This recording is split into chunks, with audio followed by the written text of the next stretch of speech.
She will chase you, not because you begged, not because you tried too hard, but because you placed something inside her mind that refuses to leave. A small mental splinter, something she never agreed to feel. And the strange part? She will thank you for it. What I'm about to explain is not taught anywhere. Not in dating books, not in psychology classes, not even in the hidden online spaces where men share secrets with each other. This works below conscious thought, below logic, below awareness. It is the one method that makes her feel something so deep and confusing that she becomes convinced it was her idea from the beginning. By the time you understand this, you will know exactly how to trigger a psychological loop that keeps running in her mind, even when you are not around. But if you miss even one part of this, you will end up like the rest. Forgettable. Invisible. Just another man she scrolls past without a second look. Here is what nobody tells you about female desire. It does not respond to effort, it does not reward consistency alone, and it does not care how pure your intentions are. Desire reacts to one thing only: incomplete emotional resolution. Let me explain. When something feels finished, the brain closes the file. It moves on. It forgets. But when something feels unfinished, the mind keeps returning to it again and again, like a song that stops before the final note, like a story that ends in the middle of a sentence.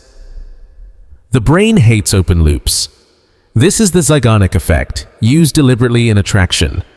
Most men do the opposite. They explain everything. They give too much. They close every loop. They answer every question.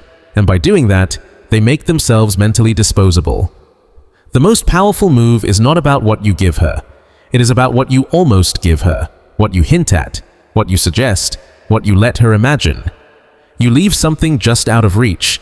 You become the thought she cannot finish, the feeling she cannot fully understand, the presence that lingers in her nervous system like an unfinished dream. Now let's go deeper. There is a concept I call void transfer. It works on a principle most men never understand because it goes against everything they were taught. Here is the principle. She does not fall for who you actually are.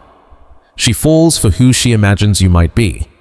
When you reveal too much, you give her facts. Facts are boring. Facts are limited. Facts can be judged, compared, and dismissed. But when you leave intentional gaps, something powerful happens. Her imagination turns on, and whatever she creates inside those gaps feels personal to her. It feels real because she built it herself. Think about it. Every woman carries a fantasy, an ideal image, a template of the man who would fully capture her mind. Void transfer allows her to project that fantasy onto you, not because you match it perfectly, but because you left enough space for her mind to paint you as that man. This is psychological jujitsu. You are not selling yourself. You are creating a container where she sells you to herself. So how do you do this? You speak less than she expects. You don't rush to explain. You answer partially, not fully. You let silence do some of the work. You allow mystery to exist. Because mystery is not confusion. Mystery is emotional oxygen. And where there is oxygen, desire stays alive.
You answer questions with questions. You allow silence to stay a little longer than feels comfortable. And in that silence, she starts filling the gaps with her own thoughts. You reveal just enough to spark curiosity, but never enough to satisfy it. She asks what you do. You don't give her a full resume. You don't explain your life story. You give her a fragment, a single piece that opens 10 new questions without closing even one. You say something like, "I solve problems most people like to ignore," and you stop. No explanation, no details, no clarification. Now her mind goes into overdrive. She starts wondering what that means, how you do it, why you do it. What kind of man would say something like that?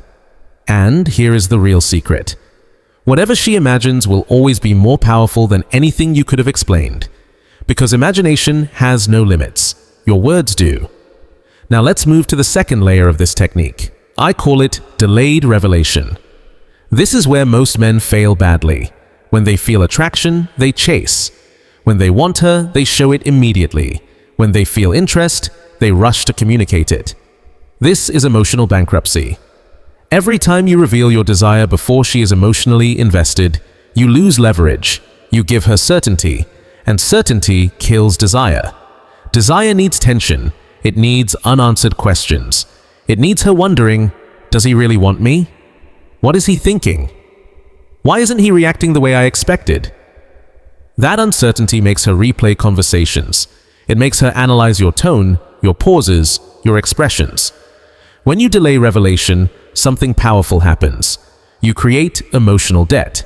Think of it like this. Every interaction where she feels something but doesn't know where she stands adds to her emotional investment. She is spending mental and emotional energy trying to understand you. And the more she spends, the more she wants a return on that investment. This is why men who pull back slightly often make her chase harder. Not because they are cruel, not because they are playing games, but because they understand the economics of attention. What is given freely feels cheap. What must be earned feels valuable. So how do you practice delayed revelation? When she shows interest, you don't mirror it. You acknowledge it, but you don't increase it. When she compliments you, you don't rush to thank her. You accept it calmly, without excitement, without validation seeking. When she tries to move things forward, you stay grounded. You don't resist. You don't chase. You let her wonder. A small smile, a steady look, an expression that says, "I noticed that." And then, nothing. That space you create becomes powerful. It turns into a vacuum, and nature hates a vacuum. She will try to fill it, with effort, with attention, with pursuit. This is where most men misunderstand. They think this is about tricks or manipulation. That is shallow thinking. This works because it matches deep human instincts. For thousands of years, women had to choose carefully. Resources were limited, safety mattered, stability mattered. Their minds evolved to value what was rare, uncertain, and earned. And those instincts are still active today.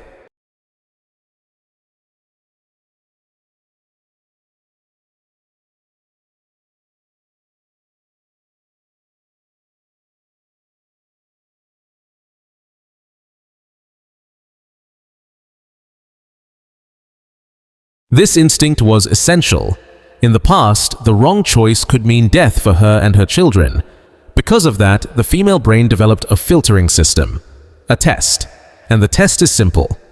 Is this man valuable enough to choose? Or is he so desperate that I should doubt his worth? When you chase, you fail the test. When you try to impress, you fail the test. When you work too hard for her attention, you fail the test. But when you stand firmly in your own world, unmoved by her approval, unshaken by her tests, something changes. Her ancient instincts wake up and say, "This one might be different." This is not manipulation. This is speaking her biological language. And once you understand that language, rejection no longer controls you. Because you are not asking for permission. You are not begging for validation. You are simply being the kind of man who activates something in her that most men never reach. Now let's talk about the third element. This is what separates forgettable men from unforgettable ones. I call it emotional anchoring through contrast. The human brain does not notice things that stay the same. It notices change. If you are always warm, warmth becomes invisible. If you are always available, availability loses value. If you are always predictable, you fade into the background. But when you move between presence and absence, between warmth and distance, between intensity and calm, you create emotional markers in her memory. She doesn't remember the men who were always consistent. She remembers the one who made her feel deeply, then stepped away, then returned with a presence she wasn't ready for. This is not chaos. This is control through balance. Here's how it works in real life. In one interaction, you are fully present. Strong eye contact, deep conversation. You make her feel seen in a way she rarely experiences. She feels the connection, the spark, something real.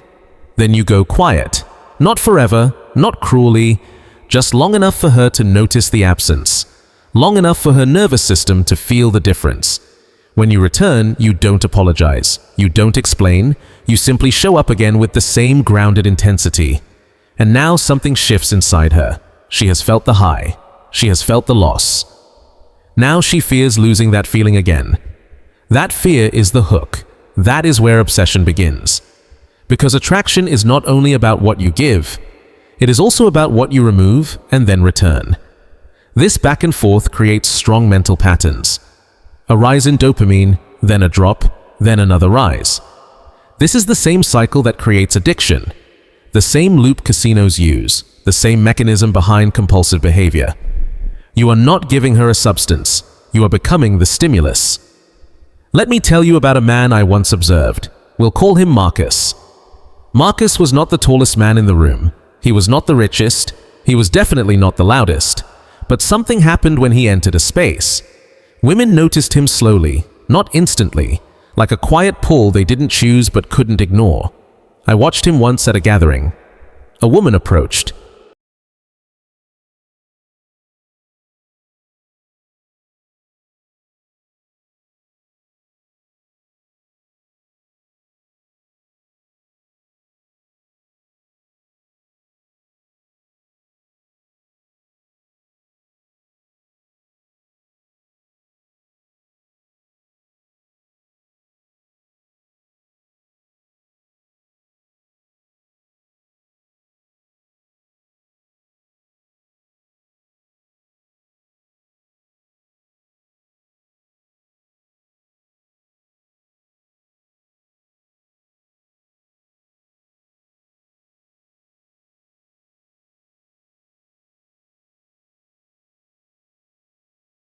Him. She was clearly interested. Most men would have smiled more, leaned in, tried harder to keep the conversation alive. Marcus did the opposite. He listened. He replied with very few words. He held eye contact that felt calm but slightly uncomfortable. Then, in the middle of the conversation, he excused himself. Not rudely, not awkwardly, just clearly. "I need to talk to someone. It was nice meeting you." And he walked away. I watched her face. First came confusion, then something else. Curiosity, interest. For the rest of the night, her eyes kept moving toward wherever Marcus was standing. He hadn't complimented her, he hadn't tried to impress her, he hadn't given her any clear signal of interest. And that uncertainty became the loudest thing in the room. Later that night, she approached him again. This time, her body language was different. More open, more engaged. She was chasing. Marcus didn't change. Same calm presence, same grounded energy, same readiness to walk away at any moment. 3 months later, I saw them together. She was completely devoted. When I asked Marcus about it, he said something I never forgot. "I didn't try to make her like me. I just made it hard for her to forget me." That is void transfer. That is delayed revelation. That is emotional anchoring, all working together. Here's what you need to understand. At a deep level, this is not about pretending to be someone else. It's about removing the desperate behaviors society taught you. From childhood, you were told to be nice, to share everything, to express your feelings quickly, to chase what you want openly. That mindset works for friendships. It destroys attraction, because attraction is primal. It doesn't care about good intentions. It responds to power balance, perceived value, and emotional strength. Every time you over-explain, you lose power. Every time you justify yourself, you weaken your position. Every time you seek reassurance, you confirm her silent doubt that you're not fully solid. But when you hold your frame, when you create healthy uncertainty, when you leave her wanting more than you gave, you activate something ancient inside her. Something logic cannot shut down. Her body responds before her mind can interfere.